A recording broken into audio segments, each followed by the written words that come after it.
Open House was a lot of work, but it was very exciting because we were able to connect virtually with students from all across Canada and around the world.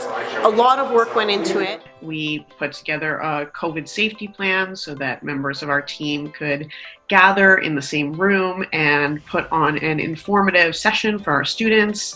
We had all sorts of support with video and audio. We recorded in the library with a big shout out to our awesome librarian who let us use the space on the weekend when the students weren't there.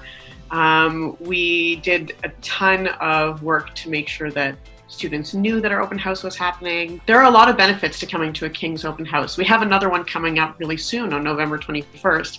And there's a couple different reasons to come. One is that you'll get to know a lot about our programs and how they work. You'll learn about the special relationship and association that King's has with Dalhousie University, who is our neighbor.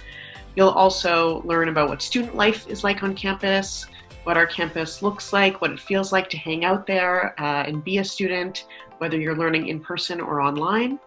Another really big benefit of coming is that we'll waive your application fee. Stay tuned. Please consider signing up, registering, being there. We would love to get to know you.